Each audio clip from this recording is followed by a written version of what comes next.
Halo sahabat Pasung, kembali lagi bersama host kali ini. Nama saya Iksan. Di sini kita mengadakan acara podcast Harmoni Pasung bersama anak-anak KKN 247 UIN Raden Mas Said Surakarta. Di sini saya bersama tokoh agama Muslim. Yang benar, Bapak? Sutar. Pak Sutar. Asli Pasung nih, Pak? Asli tumpah darah mriki, Mas. Wah, mantap, tumpah darah. Jadi begini, Pak. Kami dari UIN Raden Mas Said Surakarta, Pak. Iya. Kan podcast nih, Pak. Kita berbincang santai-santai saja nih, Pak, seperti biasa. Jadi kan desa Pasung ini desa Pancasila ya, Pak. Yang dimana majemuk, banyak agama. Contohnya Islam, Kristen, Katolik sama Hindu. Jadi kalau untuk agama Islam nih, Pak, untuk di desa Pasung bagaimana, Pak? Nggih, terima kasih. Sebelumnya saya mau selamat datang kepada Mas Ihsan dan teman-teman dari KKN Raden Mas UIN ya, UIN Raden Mas Said Solo, yang pada tahun hari ini bisa berkunjung di daerah kami di Desa Pasung. Ini suatu kehormatan dan semoga kehadiran jenengan hadir di KKN di sini bisa bermanfaat bagi seluruh warga desa Pasung pada umumnya. Terus begini, kalau bicara tentang Islam di Pasung, maka kondisi terutama agama Islam di sini memang setiap daerah atau katakanlah Pasung itu mempunyai ada 12 RW. 12 RW. Jadi ada satu sebelum pertanyaan itu saya jawab, saya mau cerita sedikit tentang letak atau kondisi Pasung pada umumnya.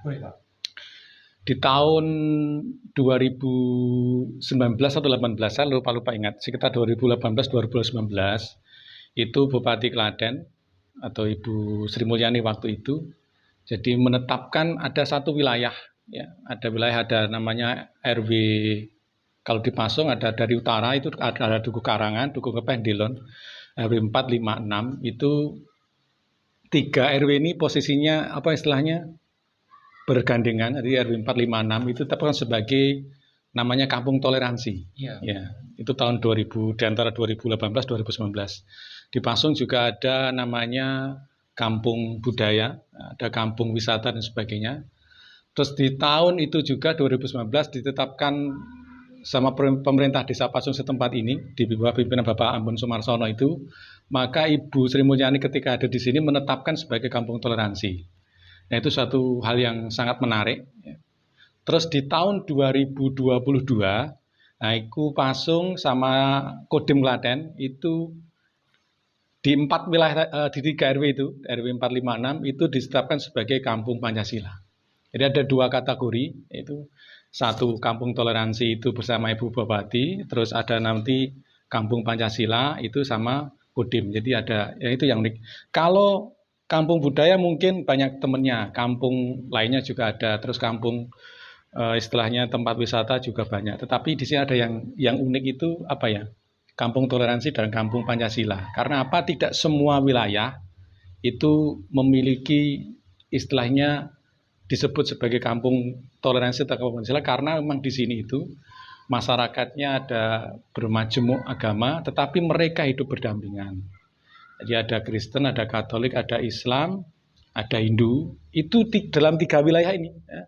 3 wilayah ini ada RW 4, 5, 6. Sementara desa-desa lainnya dari 9 RW, 9 RW-nya mereka rata-rata mayoritas Muslim.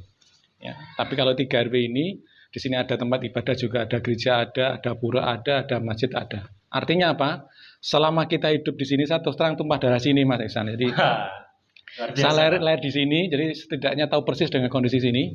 Jadi kita hidup dulu bertahun-tahun di sini itu tidak pernah ada kasus kasus istilahnya dalam agama, dalam toleransi beragama itu tidak ada permasalahan. Artinya kita hidup berdampingan, bergotong royong dan sebagainya, hubungan secara muamalah itu semuanya bagus. Nah, terus kalau untuk Islam di sini, alhamdulillah ya masih pada umumnya. Maksudnya pada umumnya di sini juga ada beberapa ormas. Jadi kondisi di Pasung itu ada Muhammadiyah ada NU ada LDI ada, dan ada ada MTA juga ada. Tadi ormas-ormas itu juga istilahnya tetap bersinergi dan alhamdulillah terjaga kerukunannya. Jadi begitu ya sahabat, sungguh luar biasa sekali. Seperti yang dicontohkan Bapak Sutar ya Pak. Kami pun anggota-anggota KKN merasakan seperti contohnya wayang yang waktu itu ya Pak. Wayang di situ ada suro yang genduri itu ya Pak. Di situ kita merasakan 4 agama itu menjadi satu teman. Dan itu sungguh luar biasa dan sangat indah ya Pak. Lalu Pak, untuk peran tokoh agama dalam menjaga kerukunan dan perdamaian antar umat beragama itu bagaimana Pak? Peran tokoh kita, alhamdulillah setiap tokoh, ini maksudnya muslim toh apa yang lainnya? Tapi Mungkin ini berbicara kita- muslim aja ya? Oh iya Pak, bisa. Berbicara muslim aja ya? Masa kita nanti biar lebih enak, kita akan cerita sedikit demi sedikit tentang kondisi, misalkan tokoh peran agama muslim bagaimana di Iya. lingkungan gitu kan? Berhubungan dengan lingkungan yang majemuk itu. Iya.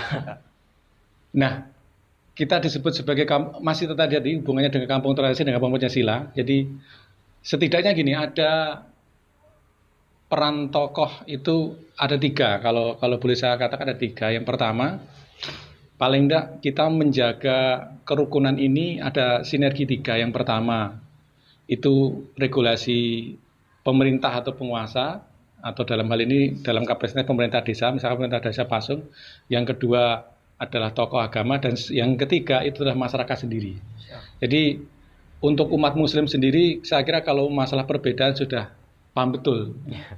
Kita tahu misalkan jenengan mungkin juga lebih paham. Nanti ayat banyak sekali tentang lakum dinukum waliyadin itu kan, Iya Pak. la ikraha fiddin dan sebagainya. Jadi agamamu, untukmu agamamu, untukku agamaku. Terus tadi nanti ada satu ayat Al-Baqarah ada la ikraha fiddin. Jadi tidak ada paksaan dalam agama. Artinya kita seperti tokoh-tokoh agama yang di sini itu bisa menanamkan kepada khususnya umat muslim, jadi menanamkan bahwasanya perbedaan itu indah. Bahwasanya ketika kita masuk istilahnya ke dalam umat ini, kita bisa mengkondisikan, karena memang umat itu sudah cerdas. Bahwasanya kita bahasanya apa ya? Ya apa kayak jenenge Mas? Bagaimana Pak? Ini kata-kata yang bagus, saya pernah dengar itu.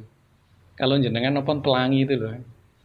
Itu kan ada pelangi itu kan bermacam-macam warnanya. warna ya, Pak. Dia akan indah, pelangi itu indah kalau berbagai macam warna. Ya. Ada hijau, merah, kuning, hijau, himijiku biniyu itu. Itu pelangi itu dikatakan indah karena memang berbagai macam warna di situ berkumpul. Nah, itulah indahnya kebersamaan. Saya kira kalau peran kita sudah masuk ke situ, artinya memang kita menanamkan kepada jamaah kita dengan lewat kajian itu. Kalau di masjid sini kebetulan ada 3 kajian. Jadi ada kajian malam Minggu ada, malam Selasa ada, terus ada malam Jumat ada. Nah, disitulah kita menanamkan kepada jamaah bagaimana peran kita, yaitu tentang mengkondisikan bahwa berbeda itu indah.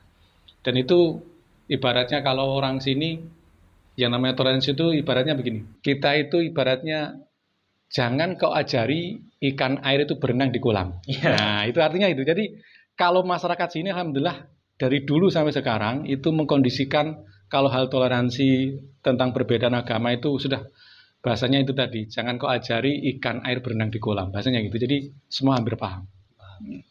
Bagus ya teman-teman. Di sini pun memang benar ada 3 kegiatan ya Pak setiap hari Minggu. Yang tafsir Al-Quran, tadarus bersama, sama belajar mengaji. Luar biasa. Lalu Pak, bagaimana Islam mengajarkan umatnya untuk menghadapi perbedaan dan konflik sosial Pak? Minum dulu. Wah siapa? Silahkan. Ini. Masih kosong teman-teman, kalau ada yang mau iklan silahkan. Langsung kontak ke kami. Kalau tentang konflik, kita berbicara ini dulu. Tentang kondisi konflik atau perbedaan di antara sesama umat beragama. Alhamdulillah kalau di wilayah Pasung itu clear, tidak ada ini. Tetapi ada sebuah kisah. Nah ini ada kisah kalau di umat muslim itu jenengan kenal enggak itu tentang bagaimana konsep ketika berbeda. Pertanyaan tadi apa tuh? Menghadapi perbedaan dan konflik sosial. Nah gini, coba jenengan Mas Esan, ini saya mau ngetes jenengan. Boleh ya. Siap. Bagaimana Pak? Jenengan kenal namanya Amr bin As enggak? Wah, enggak kenal. belum Pak. Belum kenal ya. Saya kasih tahu, Amr bin As itu adalah sahabat Nabi. Ini nanti hubungannya dengan ini ya, konflik sosial dan perbedaan. Itu terjadi ketika itu Amr bin As itu memimpin sebuah gubernur namanya Gubernur Kufah. Kalau Kufah itu sekarang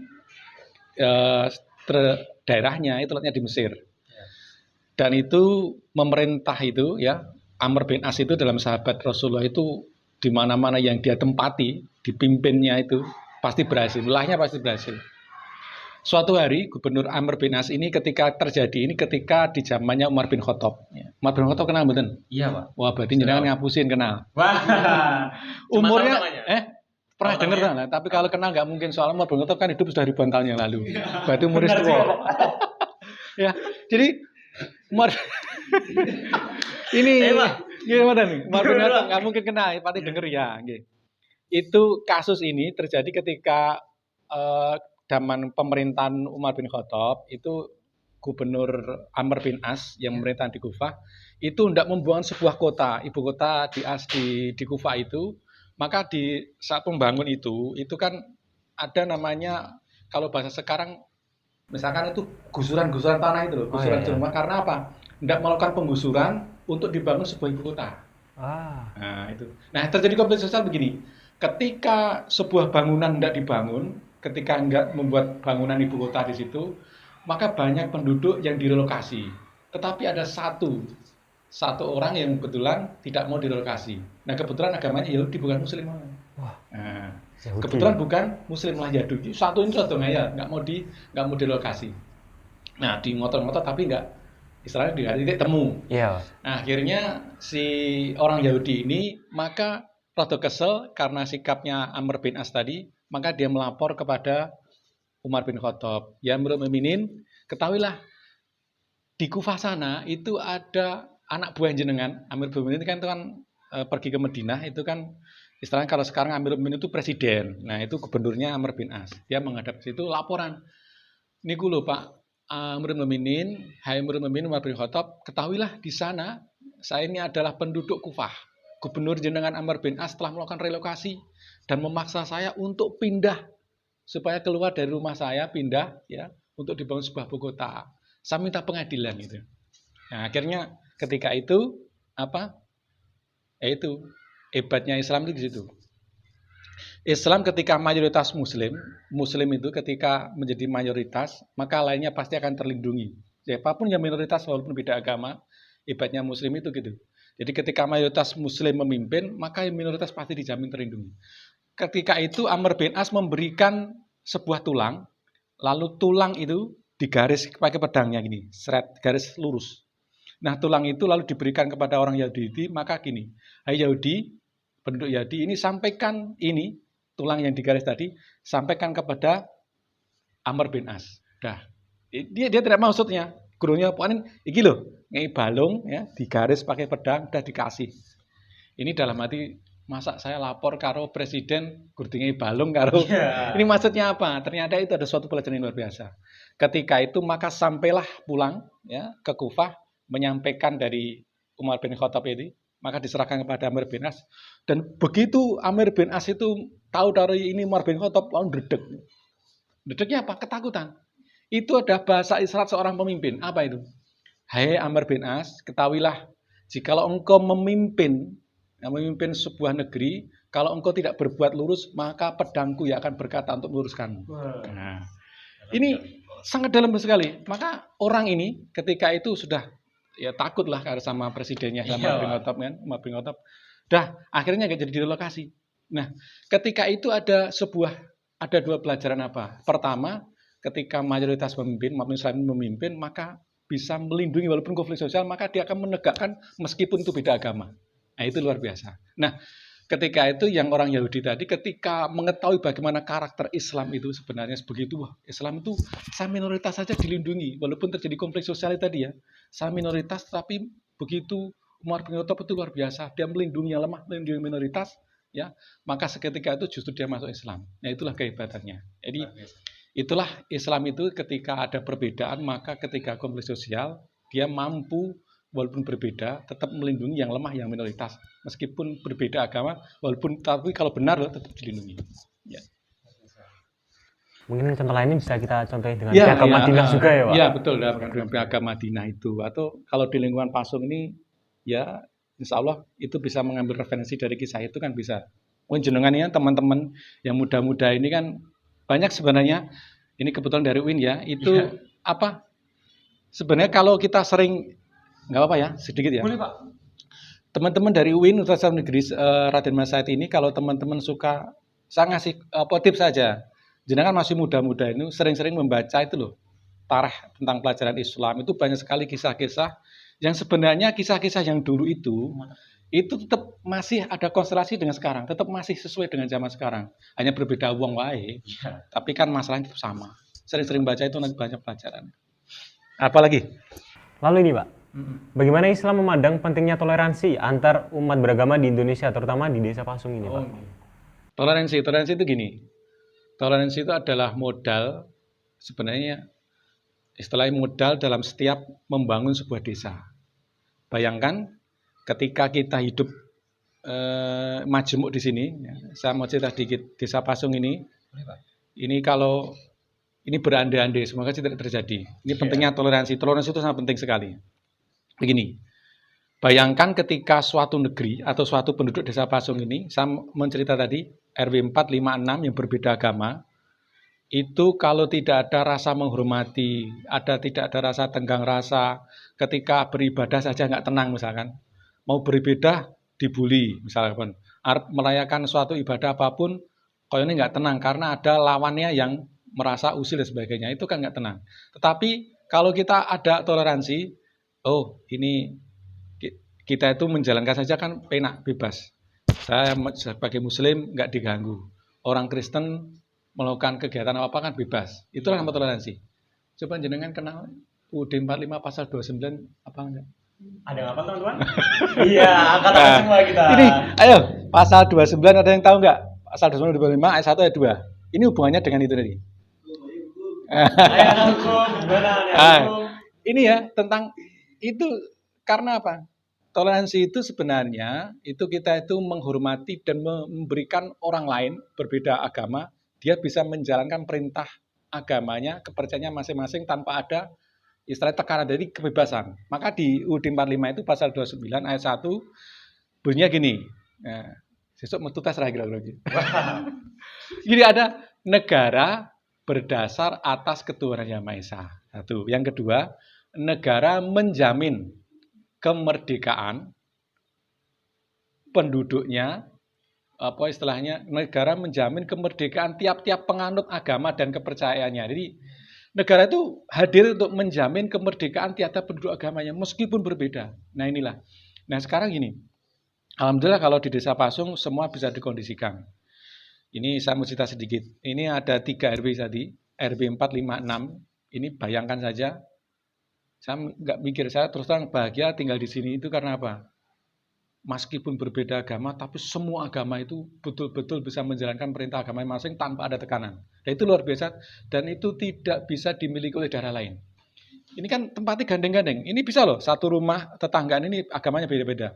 Ini ya, ini ada RW 4, 5, 6 ini, letak geografisnya sepanjang, kalau panjangnya satu RW 200 meter dari RW 6 Dilon itu. Ngepeh taruhlah panjangnya juga 200 meter. Terus sekarang kan agak panjang sedikit sekitar 250 meter. Jadi sekitar 650 meter. Terus ke barat sini sekitar 150 meter. Luasnya memang enggak ini, apa istilahnya? Luasnya enggak begitu luas. Justru itu bisa kalau kita tidak punya rasa apa istilahnya? hormat toleransi, kedekatan kita itu bisa menimbulkan konflik. Iya. Ya untung kita sudah terbiasa istilahnya dengan kondisi yang sempit atau kondisi yang kecil penduduk banyak. Ya toh istilahnya dengan kondisi seperti itu bisa sangat mudah untuk memicu konflik kalau ada provokasi dan sebagainya. Dan untungnya di sini tokoh agama juga berperan, masyarakat sudah betul-betul paham ya. Terus regulasi pemerintah yang namanya pemerintahan desa yang paling kecil misalkan, itu bisa hadir mengayomi setiap agama. Nah itu penting, jadi ada 3.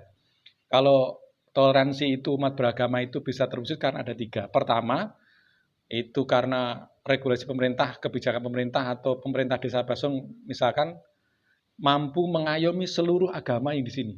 Jadi mereka bisa berbuat adil, insya Allah nggak ada konflik sosial. mau agama Kristen, Islam, Hindu diperlakukan secara adil, dia sebagai regulasi pemerintah kan, insya Allah itu nggak ada konflik.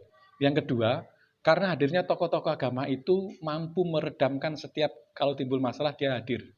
Jadi dia bisa menenangkan umatnya. Terus yang ketiga, karena memang masyarakat sudah terdidik bahwa berbeda itu adalah sebagian rahmat. Bahasa Islam kita, Islam rahmatan lil alamin. Nah, itu sudah terbentuk alhamdulillah. Alhamdulillah, Pak. Ya seperti yang saya dengar-dengar, Pak.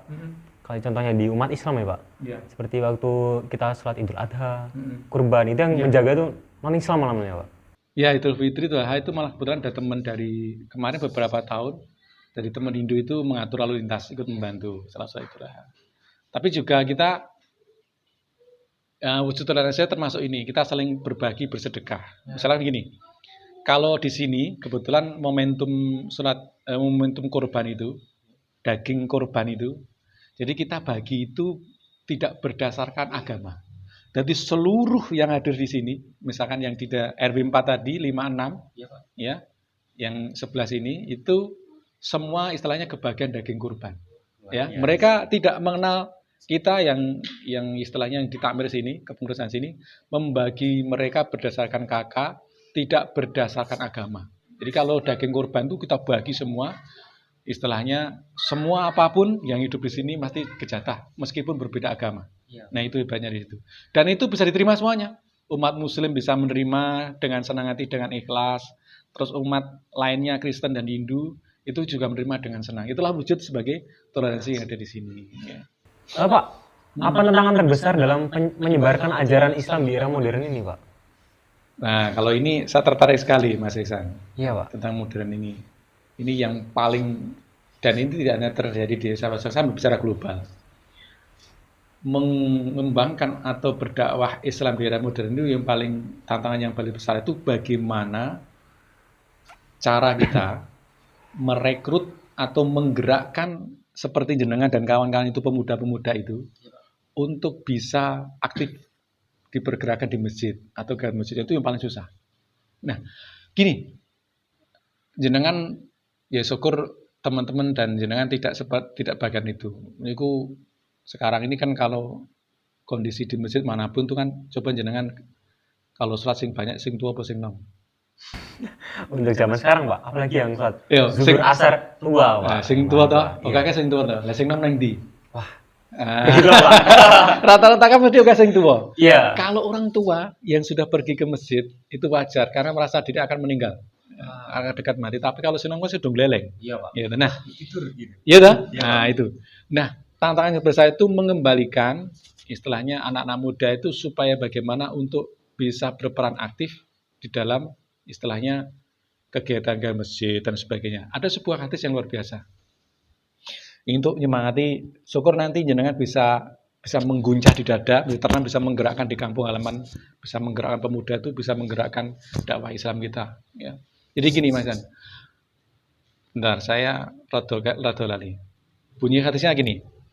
Jadi ada 7 golongan kata Rasulullah yang dimana nanti mendapatkan dia jamu hasr nanti itu mendapatkan naungan dari Allah Subhanahu dan tidak ada naungan selain Allah. Salah satunya menika wasabun nasaa fi ibadatillah. Jadi salah satunya itu. Jadi nanti di kita berkumpul di yaumul masyara nanti di hari kiamat nanti ada 7 kelompok 7 golongan yang mendapatkan naungan dari Allah Subhanahu wa taala sementara sudah tidak ada naungan selain ya Allah. Salah satunya adalah pemuda. Pemuda itu ya baik laki dan perempuan ya yang hidupnya ketika masa mudanya itu dia aktif ibadillah. Jadi dia aktif dalam beribadah mengabdi kepada Allah. Nah itu. Maka tantangan terbesar saat ini mengembalikan pemuda-pemuda itu supaya betul-betul kembali. Indonesia sekarang kan walah kalau berbicara pemuda itu ngerinya apa? Ngerinya anak muda sekarang yang ngapunten sering ya kita sering terlupakan dengan permainan seperti inilah. Iya. Jenengan termasuk enggak? Waduh. Enggak. Tidak, Pak. Aman. Nah, enggak. Kalau kita ingin kembali berdakwah Islam maka rangkul pemuda. Ini ada sebuah kisah nih. Jenengan kenal ada 10 pemuda. Jenengan Tahu nggak itu 10 pemuda yang dijamin oleh Rasulullah dan Allah masuk surga. Wah, Tahu saya nggak? pernah dengar, Pak. Nah, siapa? Siapa Itu saja? 10 tuh. Ayo. jika tidak salah itu Salah satu orang-orang siapa? yang pertama kali masuk dalam Islam, Pak. Iya, betul. Siapa, Pak? Salah Nah, satunya. salah satunya mungkin Ali, Pak. Ali siapa mana? Sisanya saya lupa, Pak. Betul. Bener. Jadi ada Rasulullah itu ditolong atau dihadirkan oleh Allah, itu ada 10 pemuda yang hebat-hebat.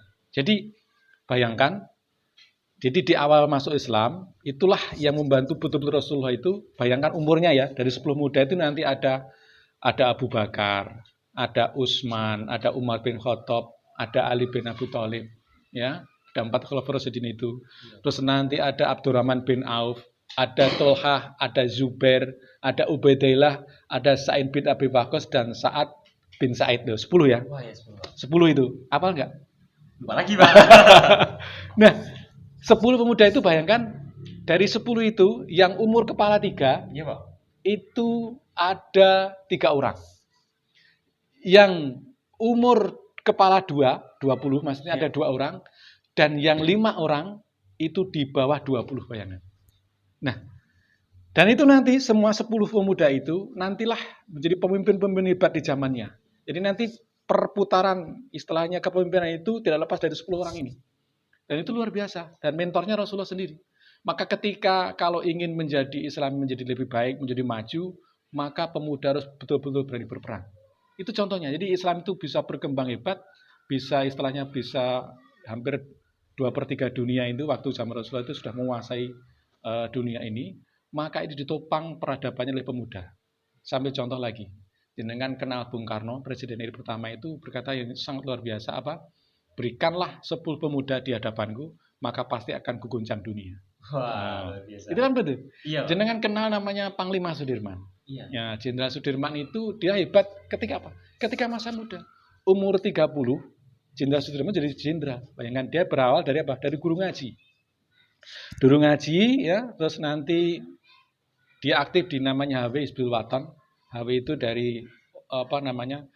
HW Hizbul Wathan adalah istilahnya pramukanya Muhammadiyah ya itu ya. Dari muncul dari HW itu dan dia menjadi jenderal hanya didikan dari HW. Dan umur 30-an jadi jenderal. Artinya apa? Pemuda itulah yang menjadi tolak ukur keberadaban kita bisa maju atau tidak. Makanya memang yang paling tantangan yang paling berat itu mengembalikan pemuda-pemuda itu supaya bisa aktif kembali di dunia dakwah, di masjid dan sebagainya. Tentunya dengan berbagai kemampuan masing-masing. Dan hadiahnya apa? Yang tadi wasabun nasa'a fi ibadatillah. Jadi Allah akan menjamin pemuda baik laki dan perempuan ya akan ketika dia melaksanakan 7 kelompok di bawah naungan Rasulullah, di bawah naungan Allah akan dijamin keselamatannya. Salah satunya pemudi baik laki dan perempuan yang betul-betul istilahnya mendakwahkan hidupnya untuk agama Allah.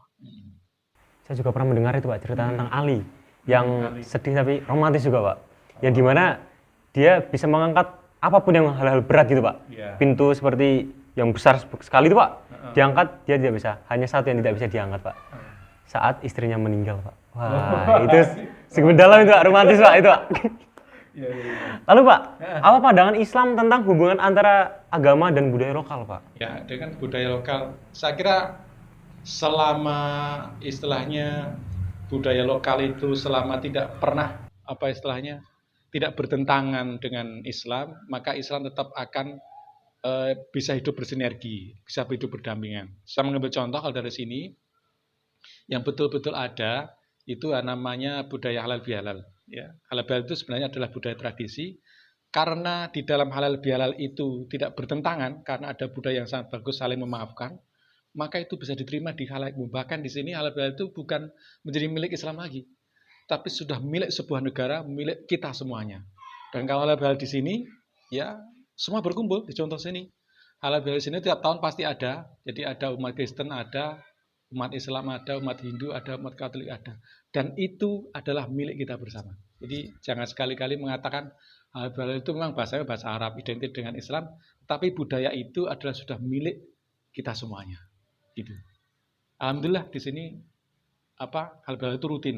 Itu dari berbulan tahun dan itu yang hadir alhamdulillah semua agama ada di situ. karena ada kebaikan di situ. Maka budaya lokal apapun selama sepanjang itu tidak bertentangan dengan Islam, menurut pandangan Islam ya, maka Islam akan tetap bersinergi dan tetap berdampingan, hidup berdamai selama itu. Saya kasih contoh seperti halal bihalal itu, dan ternyata luar biasa. Efeknya luar biasa. Dan sini untuk umat-umat yang selain Islam Pak, itu saling menyapa juga ya Pak. Itu saya lihat-lihat tiap pagi saling menyapa, baik, sungguh luar biasa gitu Pak. Jadi untuk agama Islam juga Pak, ke agama lain itu juga terbuka gitu ya Pak. Terutama di Desa Pasung ini Pak. Luar biasa. Mungkin begitu ya sahabat-sahabat Harmoni. Terima kasih Bapak telah menemani kami di sini, sudah menerima juga Pak. Jadi yang kami rasakan nih Pak, yang saya dan teman-teman kakak ini seperti ayat di Ar-Rahman Pak, yang sering diulang. Fabi ayyi ala rabbikuma tukadziban, nikmat mana lagi yang kamu dustakan Pak. Sungguh luar biasa. Ya begitu ya sahabat Harmoni. Terima kasih dan salam toleransi. Bye-bye.